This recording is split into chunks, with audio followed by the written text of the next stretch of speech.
Bonjour, bienvenue pour la quotidienne du 17 novembre. Aujourd'hui en actu, en plateau 100% féminin. La semaine dernière, Nyon et Gland décernaient des prix qui récompensent des engagements en faveur de la durabilité et de l'économie locale. Nous recevons aujourd'hui les lauréates en plateau pour parler de leurs projets respectifs. Demain la Côte, Nutrivrac et Famille Nombreuse. En culture, rencontre avec Ayahuasca, le Nyonnais nous présente ses deux derniers titres, notamment Mood. On se met dans l'ambiance, ça donne ça.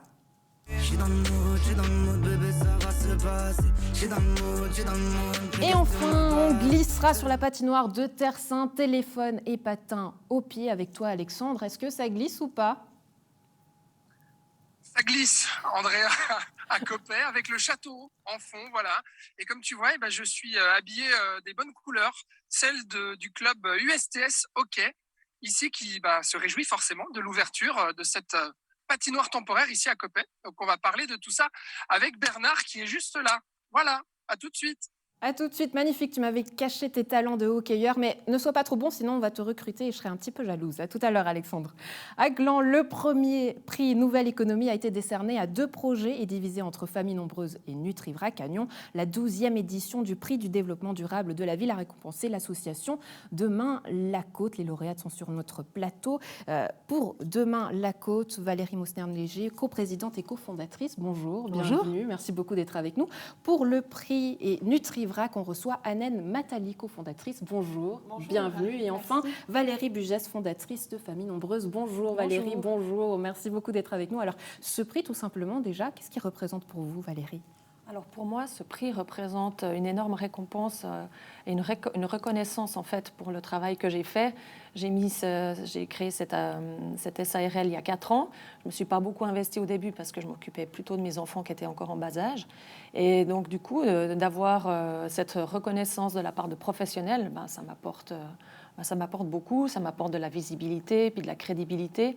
Puisqu'il y en a peut-être qui ont pu penser que c'était un peu un amusement, que je faisais ça un peu à côté sans vraiment être prise au sérieux. Ouais, alors 2 points communs, de Valérie, et puis il y a 4 ans justement, au même moment, l'association Demain la Côte naît.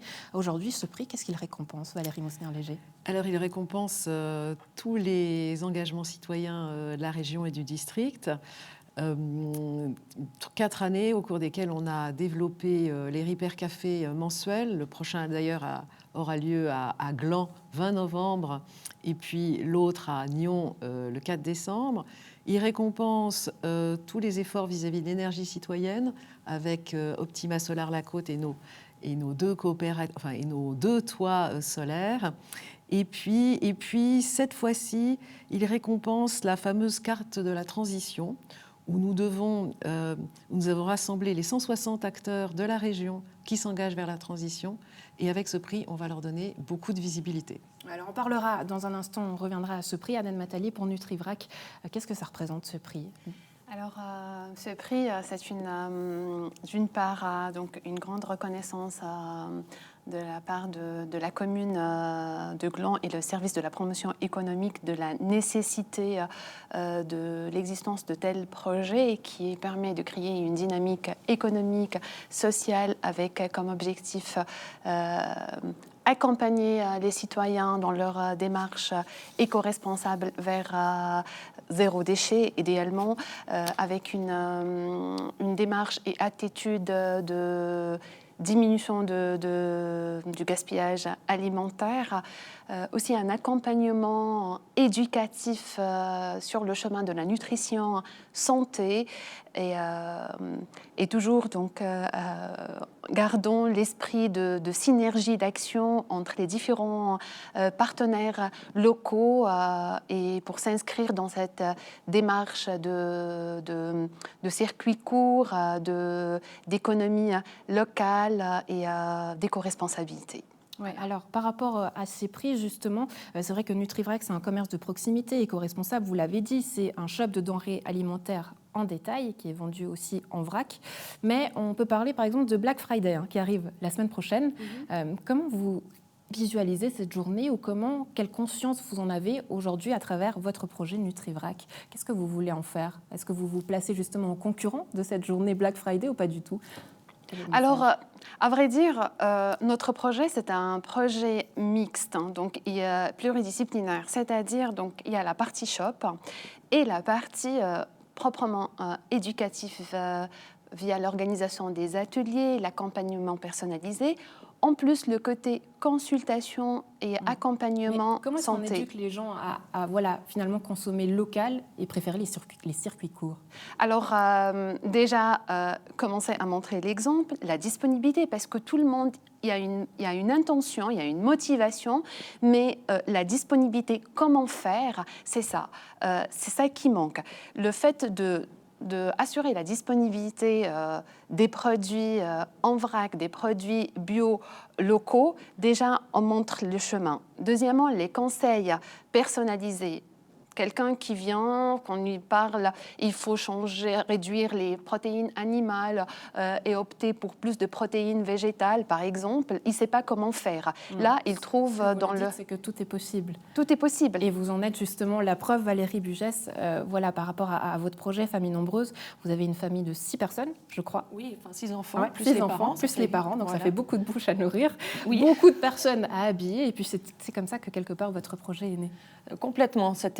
Je suis partie de mon besoin personnel, si vous voulez, en alimentation. Je cherchais des aliments justement plutôt en circuit court aussi, avec le moins de pesticides possible, par exemple. Et en fait, j'ai cherché autour de moi, je n'ai pas trouvé parce que je voulais acheter en gros pour avoir aussi moins de déchets, puisque je suis sensible aussi à l'environnement. Et du coup, comme il n'y avait pas, j'ai créé ma société, qui est donc un shop online qui vend des produits bio principalement, en gros, et je les envoie comme ça, avec un prix en fait préférentiel pour les grandes familles, parce que l'alimentation, ça représente un énorme budget. Et donc, forcément, quand on est 8, qu'il y a 8 bouches à nourrir, ça coûte cher. Et donc, en achetant en gros, on peut réduire aussi nos dépenses, tout en mangeant bien. Ouais. J'imagine que c'est des projets qui font sens du côté de Demain la Côte. Est-ce que c'est aussi ça, l'objectif de réunir finalement tous ces acteurs-là de la région? Eh bien, c'est tout à fait cela. Faire découvrir à la population du district qu'il y a 160 projets et 2 de plus qui sont là, ça permet à chacun, d'abord au grand public, de savoir qu'on trouve des produits en vrac, qu'on trouve des ateliers zéro déchet, qu'on trouve du kiwi local, qu'on trouve écrou pour réparer ces objets, et que finalement tout ça est possible. On les identifie via la carte, et donc premièrement l'objectif c'est que chacun sache que l'autre existe. Déjà les consommateurs, Parce les que c'est citoyens. révélateur, hein. C'est vrai, quand vous êtes arrivé sur ce plateau, vous ne connaissiez pas, c'est-à-dire qu'aujourd'hui, ce travail de rencontre, ce match, il doit aussi se faire entre vous. Voilà, donc déjà, il y a les citoyens qui doivent savoir, qui vont savoir qu'il y a au moins 160 acteurs de la transition présents. Et puis le deuxième objectif, c'est que la complémentarité des approches, finalement. Il y a des gens qui produisent de l'agriculture locale, éventuellement en vrac, et puis ils vont pouvoir être présents sur Shop Online. Alors ça serait déjà simplement une complémentarité des approches commerciales, mais derrière tout ça, il y a une intention.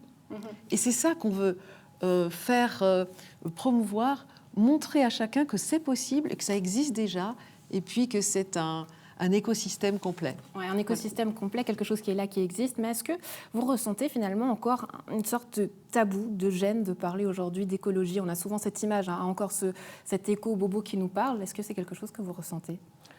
Alors, pas tabou, et surtout donc avec tous ces beaux projets qui sont à mettre en place, j'ai envie de dire, qui sont déjà mis en place en partie et d'autres à mettre en place, justement, on montre la faisabilité et que c'est possible, et c'est à portée de tout le monde. Et comme je vous ai dit au début, donc tout le monde a cette motivation et cette intention, mais quand on montre, voilà, c'est possible, commencer déjà par le premier pas, après ça va couler de source, donc ça va être plus facile à mettre en place au quotidien, que ça va devenir une deuxième nature, j'ai envie de dire. Une deuxième nature, carrément. Ouais. Ça, il faudra encore un petit chemin pour y arriver, mais Valérie Bugès, le fait qu'aujourd'hui ce soit un plateau 100% féminin, est-ce que ça veut dire quelque chose aujourd'hui? C'est les femmes qui s'engagent pour l'écologie, c'est vrai? Oui, je pense que les femmes s'engagent, sont peut-être plus sensibles. C'est aussi peut-être souvent elles qui vont faire les courses, qui s'occupent encore du ménage ou par exemple donner le bain aux enfants, donc les produits cosmétiques, tout ça. Et c'est peut-être elles qui sont effectivement plus en ligne directe avec les achats, donc elles font aussi peut-être plus attention. Et puis personnellement, j'ai toujours été sensible, donc comme je vous l'ai dit, à l'environnement. J'ai 6 enfants, j'ai envie de laisser un monde à mes enfants. Voilà, j'ai envie de montrer, de faire des efforts et puis de leur dire, moi, je fais attention, je veux que vous fassiez attention. C'est facile de changer ses habitudes, de consommer local, ça ne revient pas plus cher et ça fait du bien aussi à finalement toute l'économie locale. Ça met en lumière des artisans, des producteurs et ça, c'est vraiment important. Valérie Mausner-Léger, justement, aujourd'hui, quelles sont les retombées pour Nyon grâce à Demain la Côte? Qu'est-ce qui a pu être fait, par exemple? Alors déjà, ça c'est pour le passé, on a ces Repair Cafés qui nous arrivent, que nous organisons mensuellement. Mais ce qu'on va pouvoir faire avec ce prix, c'est donner de la visibilité aux projets qui existent déjà et qui ont besoin d'être visibilisés finalement. Parce que quand on est dans la famille nombreuse, on ne sait peut-être pas que d'autres entrepreneurs sociaux et environnementaux font déjà la même démarche, avec l'intention de produire local, de consommer local, et puis d'avoir une joie collective à faire ces actions-là. Donc finalement, une mise en relation, ce site devienne une plateforme et que tout le monde puisse se connecter. Oui, et puis, alors je ne suis pas tout à fait sûre que ce soit seulement féminin. Je crois qu'on a aussi... Et ça, c'est dit de la part d'une féministe. Tout à fait. Non, oui, tout à fait. Que j'assume tout à fait. Mais là, pour le coup, chacun s'engage dans la transition parce qu'on sent qu'on doit remettre une consommation sobre qui fait sens, est nécessaire.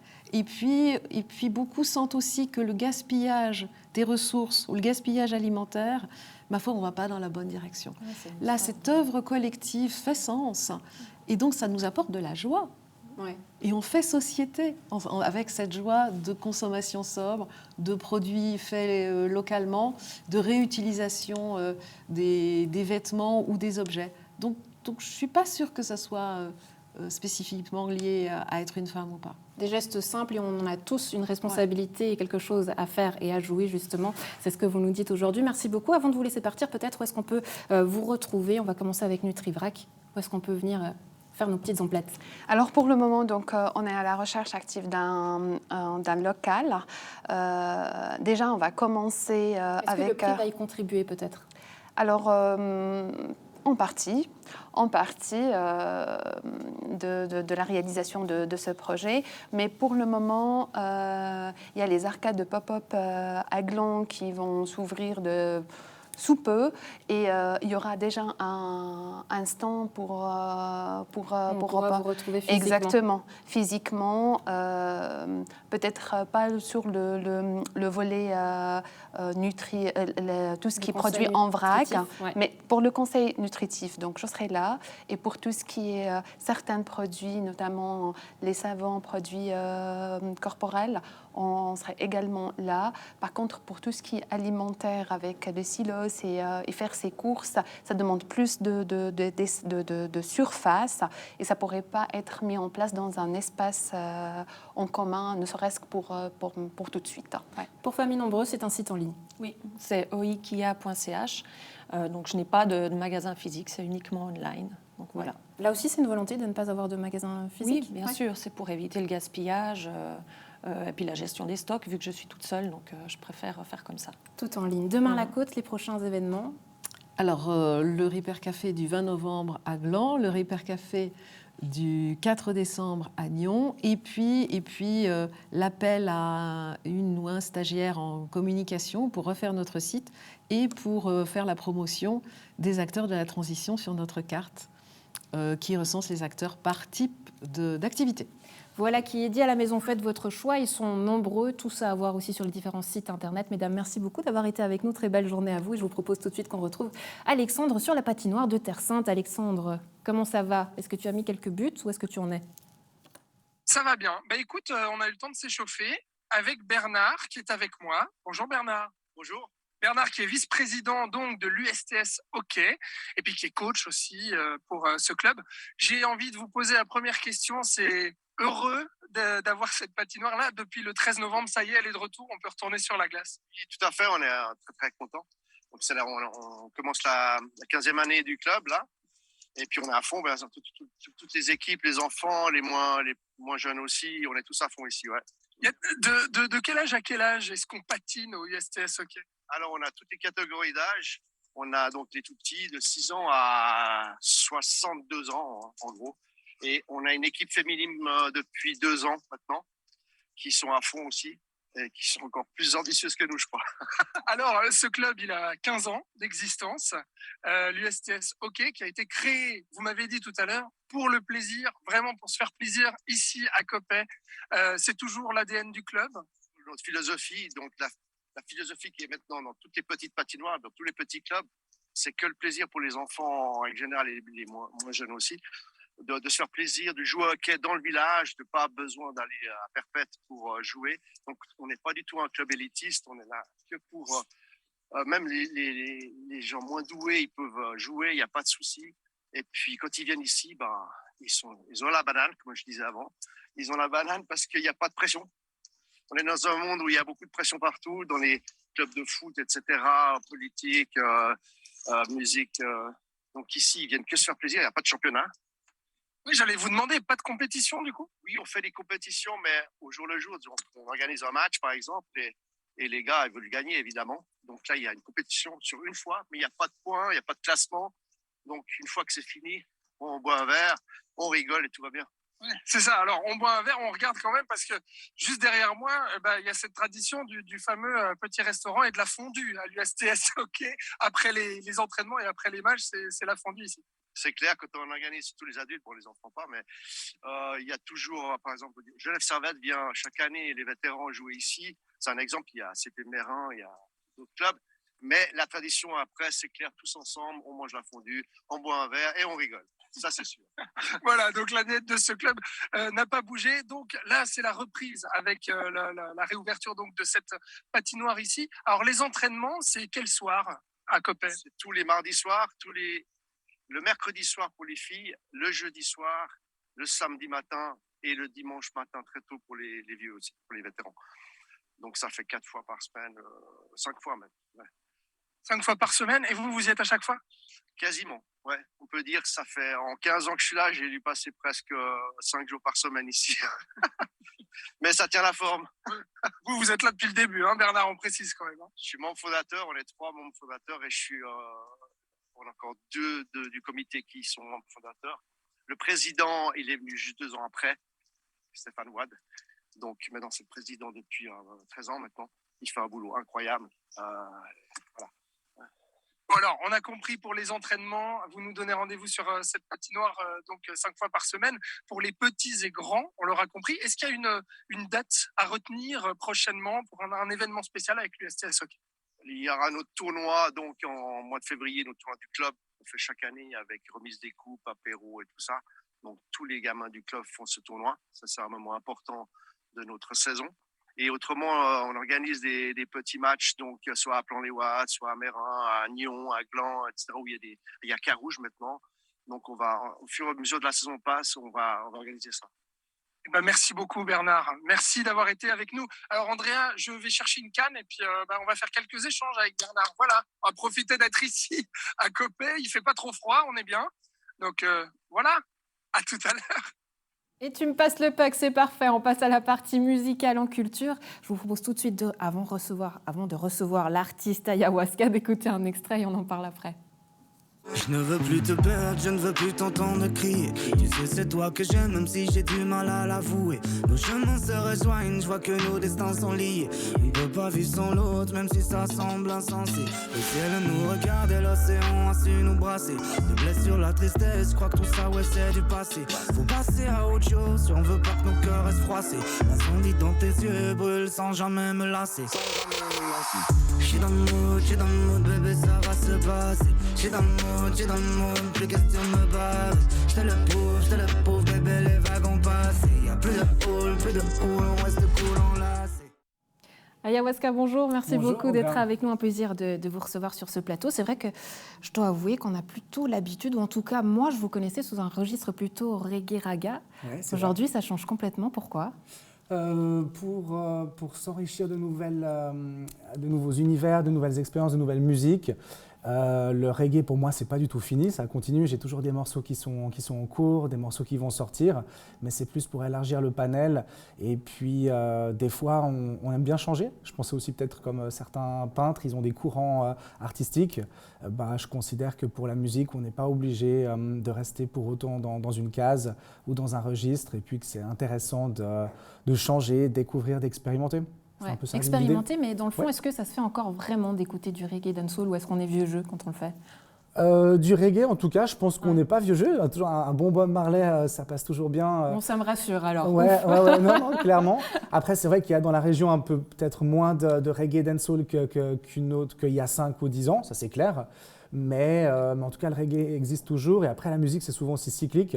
Donc, c'est des boucles, ça va revenir. C'est toujours un style musical qui est pas mort. Puisque c'est vrai que c'est en 2009 que vous explosez avec votre album Connexion. Ouais. À ce moment-là, plusieurs scènes, Paléo, Caribana à l'étranger aussi, plusieurs collaborations avec plusieurs artistes.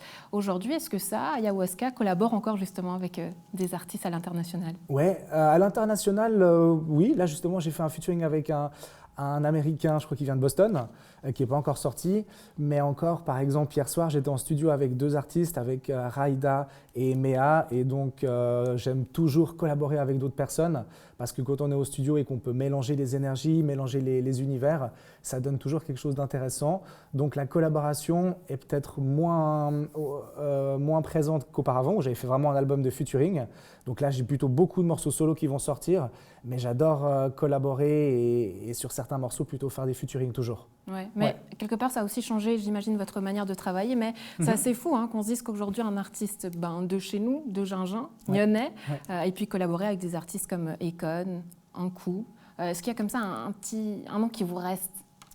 Un nom qui me reste de ces featuring? Ouais, il y a Yanis Odoa justement, et puis Sergent Garcia, les deux, qui m'ont donné l'opportunité de faire le morceau, et Sergent Garcia de faire des belles scènes, des beaux concerts, de m'inviter en live devant des 3000 ou 5000 personnes. Donc c'est vrai que c'est toujours impressionnant et on prend une bonne dose d'adrénaline. Donc ça, c'est des souvenirs qui restent. Et puis autrement, tous les échanges, les partages, les moments de studio, donc tout ça, c'est clair. Et puis bien sûr, comme vous l'avez dit, Paléo et Caribana, ça c'était mythique pour moi, qui vit à Paléo depuis tout petit, et de pouvoir être sur le programme, c'est quand même une consécration. Et donc, ça c'était top. Ouais. Alors là, on voit des images de Mood. Il parle de quoi, ce titre? Alors, il parle de la relation de couple, des moments parfois difficiles qu'on peut avoir, des vagues, des creux, et comme quoi il faut toujours s'accrocher, que tout n'est pas rose, mais que peut-être qu'en communiquant et en parlant, on arrive toujours à trouver des solutions. Et je pense que c'est un peu ça le sujet du morceau. Après, ça laisse libre cours à l'imagination de chacun, mais c'est un peu ça la thématique. Ouais, le fait d'être papa aussi, est-ce que ça a changé vos objectifs, ou est-ce que ça a changé votre manière d'aujourd'hui aborder la musique? Oui, clairement. Disons que ça me laisse moins de temps, finalement, de faire de la musique, ce qui n'est pas forcément grave.